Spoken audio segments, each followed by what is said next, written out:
অনেক দিন পর বেশ লাগছে বন ভ্রমণ। মাঝে মাঝে কাজের ফাঁকে এইসব জায়গায় এলে মন খুব ভালো লাগে। শুদ্ধ বাতাস, মাটির সোনা গন্ধ, পাখির কলতান, আহা।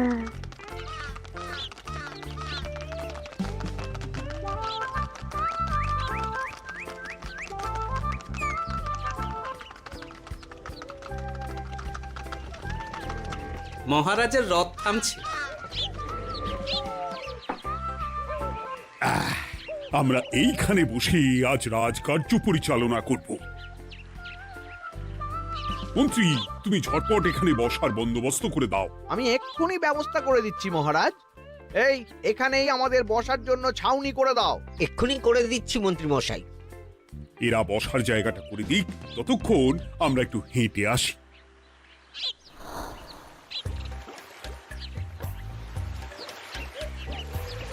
সকালবেলা হাঁটা শরীরের পক্ষে খুব ভালো মহারাজ।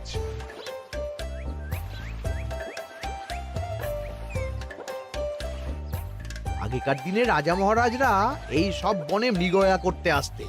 মৃগয়া একদম ভালো নয় মন্ত্রী। তুমি জঙ্গলে আসছো অন্য প্রাণীদের মারতে।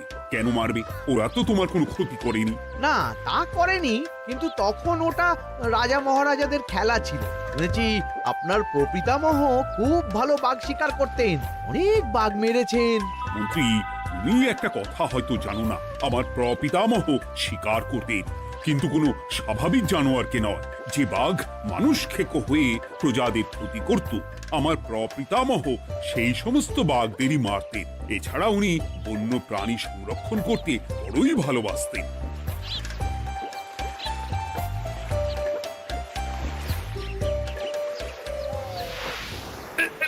উফ, এটা আবার কি? এই এটা আবার কোথা থেকে উড়ে এলো? কোথাও তো ঝড় হাওয়া কিছুই নেই।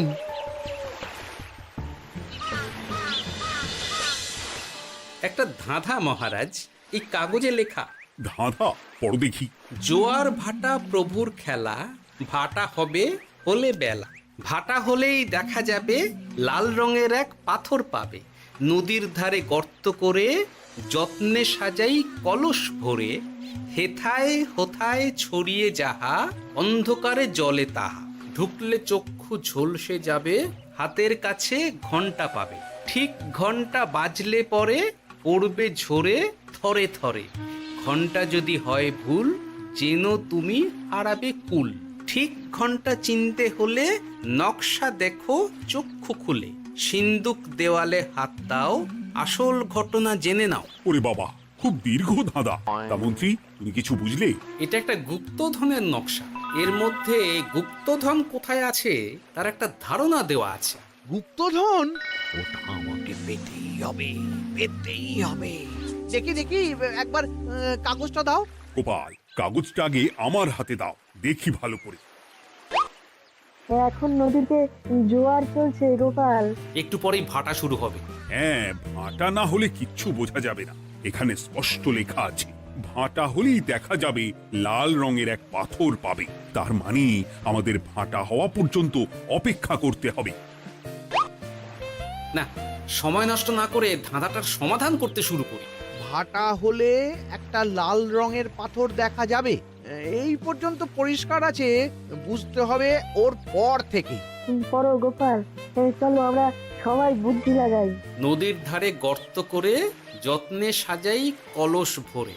এটার অর্থ, ধাঁধাটা মাথায় বসিয়ে নিয়েছি, এবার কে কি বলবে সেটা শুনতে হবে।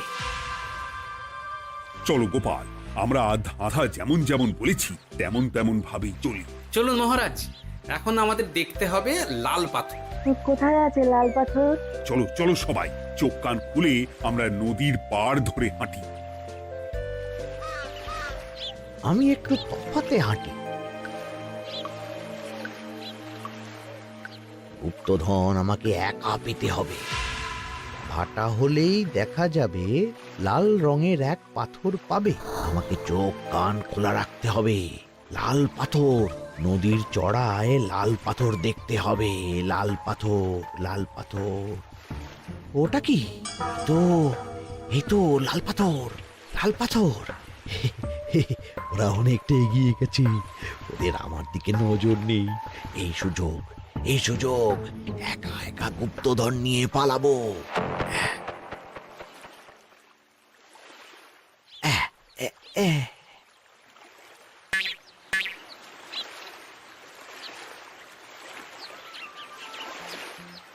কি গো, আমরা তো হেঁটেই চলেছি, লাল পাথর তো কই দেখতে পাচ্ছি না। আরেকটু হাঁটতে হবে মহারাজ, গুপ্তধন বলে কথা, ওকে আর সহজে ধরা দেয়? সেটা অবশ্য সঠিক কথা। আচ্ছা, আমরা সবাই তো আসছি হেঁটে হেঁটে, মন্ত্রী মশাই গেলেন কোথায়? ও কি যে ঘটে! সত্যি তো, মন্ত্রী কোথায়? ও সেনাপতি, মন্ত্রীকে দেখেছো? কই, না তো মহারাজ। তাহলে কোথায় গেলেন মন্ত্রী মশাই? এই জঙ্গলে বাঘ ভাল্লুক আছে, শেষে কিনা বাঘে নিল। হায় হায় হায়, মন্ত্রী গিন্নির কাছে আমি কি মুখ দেখাবো? হুম, বাঘ ভাল্লুকের পেটে যাবার লোক তো মন্ত্রী মশাই নন। ও গোপাল, কি ভাবছো? কিছু তো একটা বলো। এখন আমাদের মন্ত্রী মশাইকেই খুঁজতে হবে। তবে মন্ত্রী মশাই বাঘ ভাল্লুকের পেটে যায়নি। তুমি নিশ্চিত হচ্ছ কি করে? অত পেঁচালো মানুষকে বাঘ ভাল্লুক গন্ধ শুকেই ছেড়ে দেবে, হজম করতে পারবে না। না না না, এখন রসিকতা করার সময় নয়, আমাদের মন্ত্রীকে খুঁজে বার করতেই হবে। কোথায় গেল মন্ত্রী? চলো চলো, গুপ্তধন মাথায় থাক, চলো মন্ত্রীকে খুঁজি। আহ, মন্ত্রী কোথায় গেল কে জানে। একবার পুরো ধাঁধাটা ঝালিয়ে নি। ভাটা হলেই দেখা যাবে লাল রঙের এক পাথর পাবে। ভাটা হয়েছে, লাল রঙের পাথরের মাথায় চাপ দিয়ে গুহার মুখও খুলেছি। এবার এবার নদীর ধারে গর্ত করে যত্নে সাজাই কলস ভরে। এটাই তো ঠিক বুঝতে পারছি না।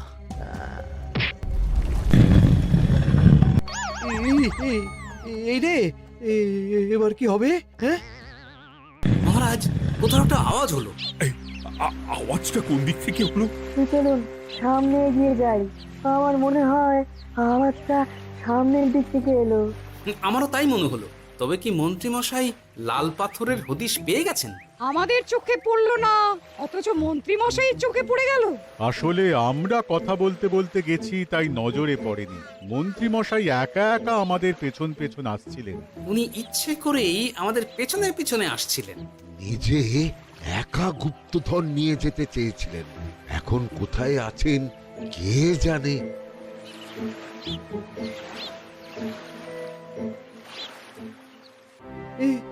অন্ধকারে কিছু দেখতে পাচ্ছি না তো।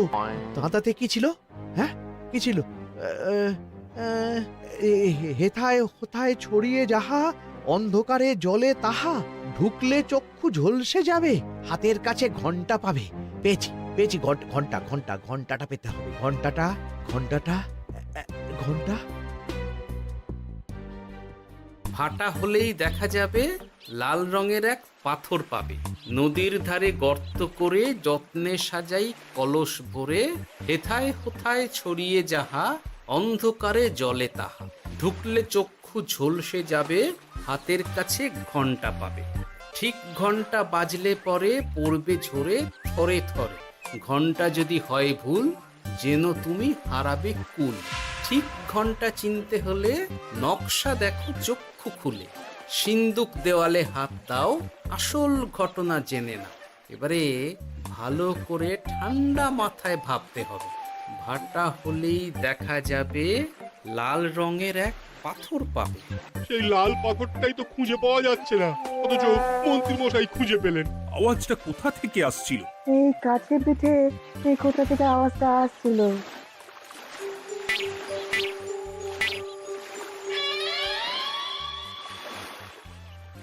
এই তো, এটাই মনে হয় সেই লাল পাথর। একটু নাড়িয়ে চাড়িয়ে দেখি তো কিছু হয় কিনা।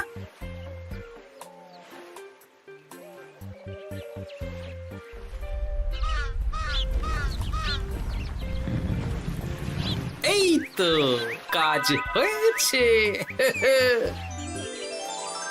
এই তো সুড়ঙ্গ। আপনারা নিচে নামুন। আপনারা কি দেখছেন সেটা বলবেন মহারাজ। সবাই যদি নেমে যাই, যদি কোনো কারণে সুড়ঙ্গের মুখ বন্ধ হয়ে যায়, তাহলে আর আমরা বাইরে বেরোতে পারবো না মহারাজ। গোপাল ঠিকই বলেছে, আমরা দুজন বাইরে থাকি। মহারাজ আর একটা কথা, কোনো ঘন্টায় হাত দেবেন না, মনে আছে তো? ঘন্টা যদি হয় ভুল, যেন তুমি হারাবে কুল। ওরে বাবা, এই বয়সে আর কুল হারাতে চাই না। ঠিক আছে, তোমার কথাই অক্ষরে অক্ষরে পালন করব। দেখি এই সুরঙ্গে মন্ত্রীমশাইকে দেখতে পাই কিনা। চলুন মহারাজ, সুরঙ্গে নামি। সবাই সাবধানে নামো।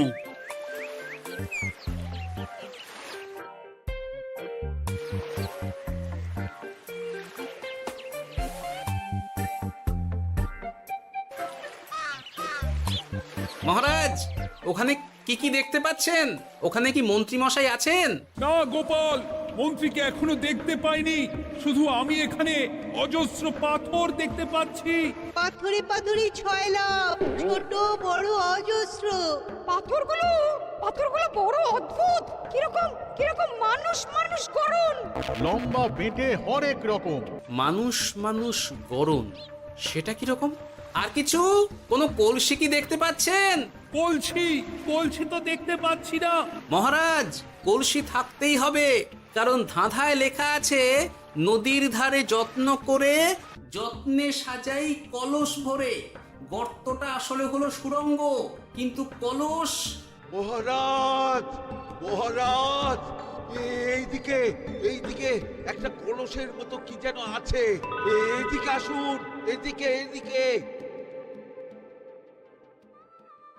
হ্যাঁ গোপাল, দেখতে পেয়েছি। এবার আমি যেরকম যেরকম বলবো সেই রকম সেরকমই করবেন।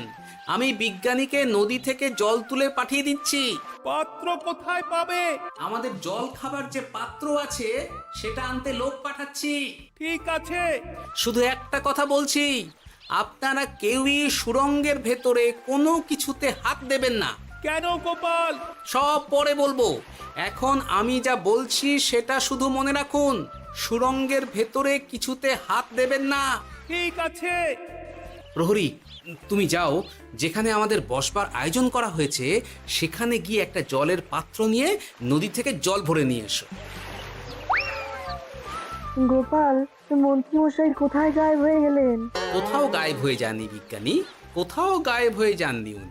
উনি ওই সুড়ঙ্গের ভেতরেই আছেন। কিন্তু কেউ তো ওনাকে দেখতে পাননি। সম্ভবত পাথর হয়ে আছে। এখন কিভাবে পাথর হয়েছেন সেটা তো আমি বলতে পারবো না। সবটাই স্বপ্নের মতো লাগছে। ঠিক যেন স্বপ্নের মতো লাগছে। এই জীবনে সুরঙ্গ দর্শন হয়ে গেল। আমাদের পাতাল প্রবেশ। পাতালে আসিয়া আমি মনে মনে বলি, গুপ্তধন নিয়ে আমরা যেন সৎ পথে চলি। তোমার এখনো কাব্য আসছে সভাকবি? আসছে মানে কাব্যের সাথে আছে রোমাঞ্চ, করছে গা শীত, হচ্ছি আমি অধীর। মহারাজ, জল দিয়ে বিজ্ঞানীকে পাঠাচ্ছি। কি করতে হবে বিজ্ঞানীকে সব বলে দিয়েছি। তুমি ভেতরে আসবে না? আসবো ঠিক সময়ে। এখন আমি যেমন যেমন বলবো আপনি ঠিক তেমন তেমন করবেন। ঠিক আছে। বিজ্ঞানী, যেমন যেমন বললাম ঠিক তেমন তেমন ভাবে কলসিকে জল দিয়ে পরিষ্কার করবে। মনে রেখো, ধাঁধায় আছে কলসি সাজাই যতন কর। তুমি একটা কথা মনে রেখো বিজ্ঞানী, কোথাও হাত দিও না কিন্তু। ঠিক আছে গোপাল, তোমার উপস্থিত বুদ্ধির তুলনা নেই। আমি যাচ্ছি গোপাল। সাবধানে সাবধানে। মহারাজ, বিজ্ঞানী যাচ্ছে। সাবধানে নামো, সাবধানে। মহারাজ, এই কলসিটা কোথায়? ওই তো, একটু সাবধানে যাও।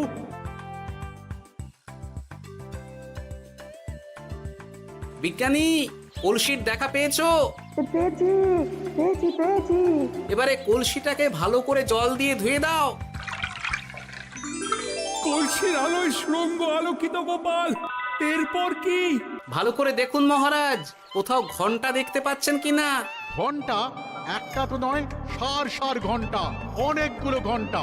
সাবধান, ঘন্টায় হাত দেবেন না, শুধু দেখুন।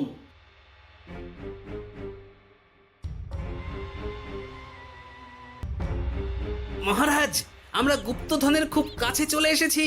তাই নাকি? কি মজা কি মজা, এবার খাবো ক্ষীরের গজা। আহ, সভাকবি চুপ করো।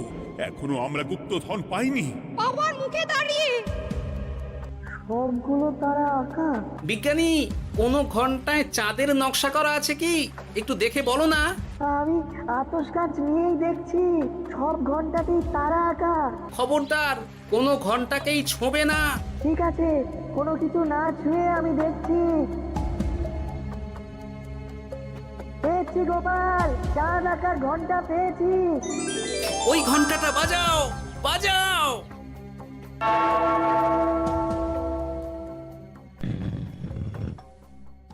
গুপ্তধন পেয়েছেন মহারাজ? বাঁচাও, বাঁচাও, বাঁচাও।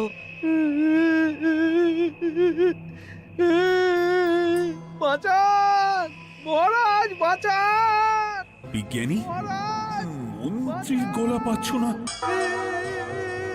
মহারাজ, আমি পাথর হয়ে আছি, আমাকে মানুষ করুন মহারাজ। তুমি তো মানুষই ছিলে, হঠাৎ করে পাথর হলি কেন? মহারাজ, গুপ্তধন পেয়েছেন? পেয়েছি, তার সাথে মন্ত্রীকেও পেয়েছি। মন্ত্রী এইখানে কোথাও পাথর হয়ে দাঁড়িয়ে আছে। দাঁড়ান মহারাজ, এবার আসছি। সাবধানে এসো। আমি ভেতরে যাচ্ছি, বুঝলে? যদি কোনো কারণে দেখো পাথরটা গুহার মুখটা আটকে দিয়েছে, অমনি তোমাদের কাজ হলো পাথরটাকে ছুঁয়ে ফেলা, বুঝলে? ঠিক আছে গোপাল দাদা। আমার মনে হয় বিপদ আর কিছু ঘটবে না, তবুও সাবধানের তো মান নেই। ঠিক আছে, তুমি নিশ্চিন্তে ভেতরে যাও। বাঁচাও, আমাদের বাঁচাও, আমাদের সবাইকে মানুষ করুন। আমাকে মানুষ করুন মহারাজ। আপনাকে তো মানুষ করা হবে মন্ত্রী মশাই। আগে বলুন, আপনি পাথর হলেন কি করে? ও, মনে পড়েছে, ধারার শেষ লাইন, সিন্দুক দেওয়ালে হাত দাও, আসল খবর জেনে নাও। সত্যি গোপাল, তুমি না থাকলে এই এত কিছু আমাদের সবার কাছে অজানাই থেকে যেত।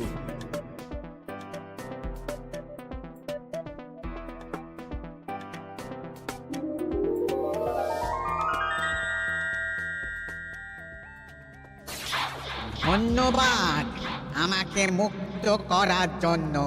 আপনি কে? আমি যক্ষ। আমাকে এই ধন সম্পত্তি পাহারা দেওয়ার জন্য এক ডাকাত দলের সর্দার যক্ষ করে রেখেছিল। আমি 100 বছর ধরে এইখানে যক্ষ হয়ে আছি। আমি তোমার জন্য মুক্ত হলাম গোপাল। এই সম্পত্তি তোমার গোপাল। সম্পত্তি নিয়ে আমি কি করব? আমি এই সব সম্পত্তি মহারাজকে দান করলাম, রাজ্যের অনেক কাজ হবে। তুমি ধন্য গোপাল, তুমি ধন্য। এবার আমার যাবার সময় এসেছে, আমাকে যেতে হবে। যাবার আগে এই পাথরগুলোকে মানুষ করে যান। এরা সব লোভী। আমি আমার সীমিত ক্ষমতায় এই গুপ্তধনের ধাঁধাকে এখানে যারাই ভ্রমণ করতে আসে তাদের হাতে তুলে দিই, কিন্তু কেউ এই ধাঁধার সমাধান করতে পারে না। সবার মনে লোভ কাজ করে, এই লোভ এদেরকে পাথর করে রেখেছে। পাথর হলো কি করে? একটা মানুষ এসে বুক ভরা লোভ নিয়ে আধা পুরো না জেনে পাথরে হাত দিলেই সে পাথর হয়ে যাবে। আমাদের ভুল হয়েছে, আর লোভ করব না, আমাদের বাঁচাও। আমাকে মুক্ত করে দিন, আমার খুব ভুল হয়েছে মহারাজ, মুক্ত করে দিন আমায়। তুমি এখানে আগে এসেছিলে, তাই তো আগে এসে ভাবলে নিজেই একা একা গুপ্তধনকে হরপ করে দেবে। এদিকে তোমাকে না দেখতে পেয়ে আমাদের কত চিন্তা হচ্ছিল। যারা লোভী তারা কারো কথা ভাবে না, শুধু নিজের কথা ভাবে। আমাকে আর একটা সুযোগ দিন, আমি আর লোভ করব না মহারাজ। তোমার কথার কোনো দামই নেই। না মহারাজ, আমাকে আর একটা সুযোগ দিয়ে দেখুন, আমি আর লোভ করব না, আমাকে মানুষ করুন মহারাজ। আমাদের সবাইকে মানুষ করুন, দয়া করে মানুষ করুন। যক্ষরাজ, এদের আপনি ক্ষমা করে দিন। ঠিক আছে, তোমাদের আবার মানুষ করে দিচ্ছি।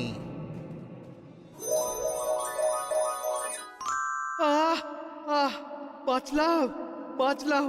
এই রকম বারবার বাঁচা যাবে না, কিন্তু এবার সাপ ব্যাং যাই হবে না কেন ওইভাবেই থাকতে হবে, এই আমি বলে দিলাম।